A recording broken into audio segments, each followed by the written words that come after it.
Welcome to Indigenous Threads. I'm Luisa Castañeda. This season is dedicated to Indigenous women and climate change.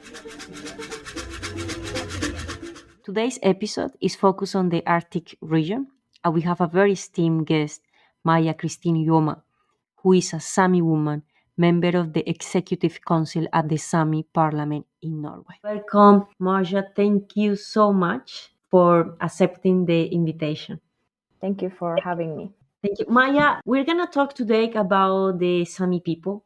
And I would like to start this discussion, this conversation, by asking you about your people, where they are located, about their livelihoods, and perhaps you can share a story of origin of your people and tell us about them. Thank you. So right now I am in the South Sámi area. It's not far from Trondheim. The Sámi people are cross-border people from both Norway, Sweden, Finland and Russia.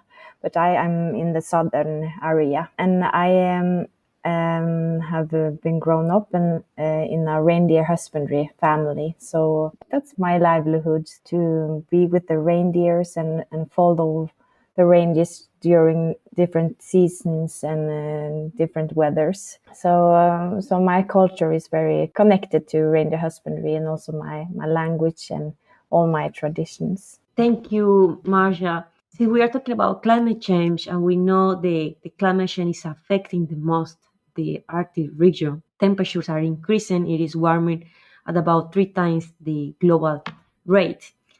So how much climate change impacts your region, and particularly your people, the Sámi people? Yes, we feel the consequences of the climate change every day. And since our livelihood is so connected to the nature and also the climate and the weather, we see huge changes, and it's affecting us. And I am most familiar with what happens in the reindeer herding. And right now in the winter, we see some differences from earlier. For example, that the ices are not so safe. It's not that cold as it used to be, and it could suddenly rain in the middle of the winter. So the impacts are already happening, and also it's kind of a challenge our traditional knowledge, since we cope how the weather is going to be to plan how to herd our reindeers and where they should be grazing, but we see that it's not that easy to predict anymore than before. And I'm also kind of worried of how this will affect us further. For instance, what about the impact on food security in this kind of thing when you depend a lot on the reindeer? How is really impacting them? You feel that climate change is really posing more challenges for your people? Absolutely. We have actually some winters now lately that we have been suffering from grazing crisis. Actually, that the grazing land and the very ground has been freezing to ice because it has been raining. And then the reindeers can't access their food because they go freely and graze and find their food. But when they don't get access, we have to give them food, like pellets. And that, in the long term, that also will affect the production because we sell the meat for living. But it also is, it's not easy to teach the reindeers to eat pellets because they are not used to that. And they also changes their habits, and also our way of how we want to herd our reindeers and about their health. In that case, it will affect our food security, of course, but also this the fear or this concerns about ability to sell meat, because you don't know if your reindeers will survive the winter. And it also affects the reindeers, but also people and their health, because it's a lot of work letting them graze for themselves. You are sharing with us on how climate change is impacting the livelihood of the Sámi people. And then I want to ask you first, regarding the Sámi people, what is the role of the Sámi woman, within your people, and also how climate change is directly impacting the Sámi women in the Arctic. And beside this, I want to ask you if the extractivism and patriarchy are aggravating or posing burdens for Indigenous women in the context of climate change. Use reindeer husbandry as an example because it's a way of living, but also a way of a livelihood. In such cases, the whole family is important. All members of the family have a role in the reindeer husbandry, and they are equal in that way. Even though you have different tasks to do and different work, it's important that everyone is helping out. It's a little different from places to places, but in general, it's more like the men are the ones outside and herding the reindeers, and then the women take care of the food and the preparations, and also have to use the whole reindeer as a whole, not just for meat or food, but also in handcrafting. So handcrafting is also a very important part of our livelihood and our culture. And then we use different parts of the reindeers in the handcraft. Because it's a lot of physical work to be outside herding reindeers, but you also have all these other functions that must be done and preparations that everyone can help out with, both the young and old people. So you can always help out. And I think that in the Sami culture, there hasn't been any differences actually about the roles between men and women, because everyone is important. But this is something that has been brought up on us from the bigger society, and perhaps has also affecting our way of thinking today. But I think that since in this family thinking, the women carry a lot of concerns, both for their husbands or men being outside in bad weather, bad ices, for example, and all these risks there that are increasing, but also a concern about children and their future, if they have any possibilities to carry on our culture and traditions. So it's a lot of concerning, I think, that affects us all, and thinking about both how it is today, but also the concerns for the future. That in a way of thinking of psychological health, I think that the climate changes affect our health.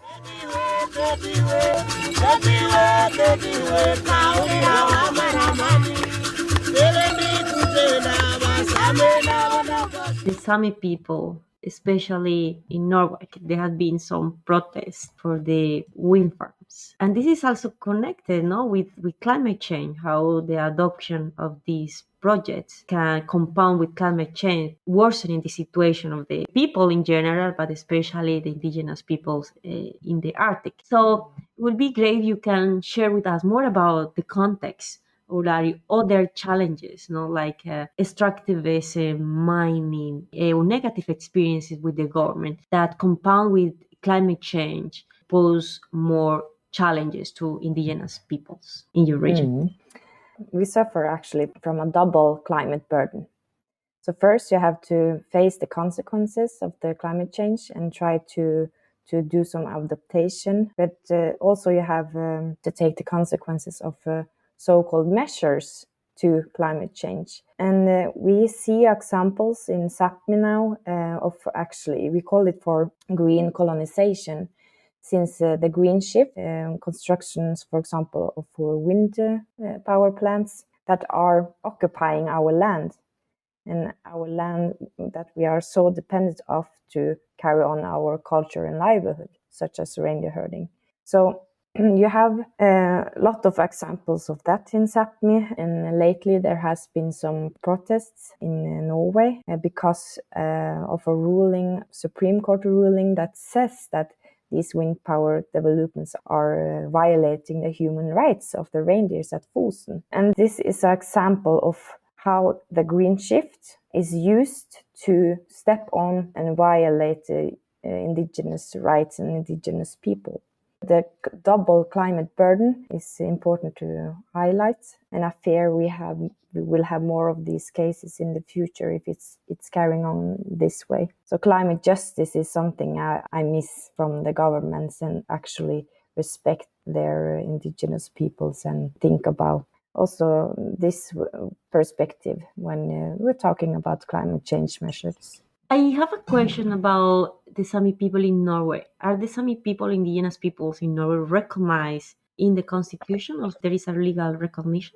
Yes, actually, during the indigenous rights and Sámi rights perspective, the Norwegian country has come longest.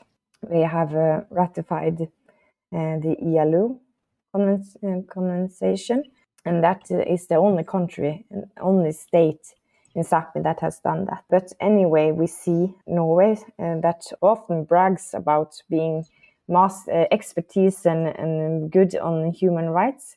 We see ongoing human rights violation. So in an international perspective, the different states should be watching what Norway is doing now, actually demand justice here as well. You talk about the impacts, and also the objectives of this conversation is also talking about what indigenous people are doing to cope with the climate change, because as you mentioned, they have the traditional knowledge, territorial management practices, the way of life. They have allowed them to survive and to live in their territories. I wanted to ask you, like, what the Sami people are doing, because you said, this is double burden climate crisis, and you say one of them is about mitigation. And it's important to share this because it's a way to show how indigenous people are really the key actors in this fight against climate change. So perhaps you can share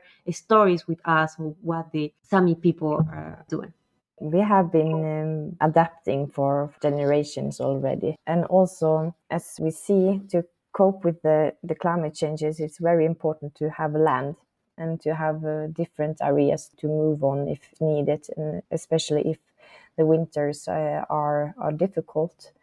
So that would be the first thing to do, to respect our land and our rights to use the land in the way we want to use it. But in other ways, to overcome the consequences of climate change, I don't know if we have found all the solutions yet, because we stand in the middle in it. We need also to have the resources to do these adaptations. But I see a lot of Sámi women, especially, that are working a lot with handcraft and to use and to carry on that tradition further on. We demand to be more involved in these kind of questions of climate change, how to cope with that, but also how to do the adaptations, because we know we have to do adaptations, but then the adaptations that are being suggested that must come from the Sámi people its own, since we have the knowledge about how we could and should do these adaptations. So I see that we have yet some work to do with our own government to make sure that we get these resources to do the work, to prepare for this, but also to do it. I don't have all the ideas for actions right now, because we need to get more knowledge from the Sámi people its own. In that case, we are trying to work with our government to involve us, but also to make some, for example, a climate fund that we can use when these crises are happening. So it's lacking some structures of implementing indigenous people's knowledge in this work. But, we try to raise our voice and to make sure that we are being involved. This is very interesting when you talk about climate fund, because in Glasgow, the COP was this pledge that the government and some organization committed to give money for indigenous people to ensure land tenure rights. But this commitment was done mostly for people living in the forest, and they left behind other indigenous people that live in areas that are very critical due to the climate change impacts, like the Arctic. So some of the recommendations that have been made is that this funding should go to all the regions, because each region has a particular impact from the climate change. So the fact that your government and the Sámi Council is moving to get this fund is hope that indigenous people can access to this funded directly. If there is something else that you want to share, Maja, about your people and the livelihoods and the stories, or something that you, so we conclude this episode. My hope for the future, if I can take in say in that way, that we first of all do have a future, and then we can carry on our way of living, our language and traditions. And I think about we have a power to survive anyway, even though we're talking about climate, it's dark material and could be very concernful, but we will manage somehow because we are a strong people and survivors for many generations. Thank you so much. I hope all the struggles that your people are facing based on the mobilization that you are doing and leading and the protests, this is a very strong way to make this government to stop this. And thank you so much for your time, and thank you for being part of the podcast Indigenous Tres. We are very happy to have you. Thank you. Thank you. Keito.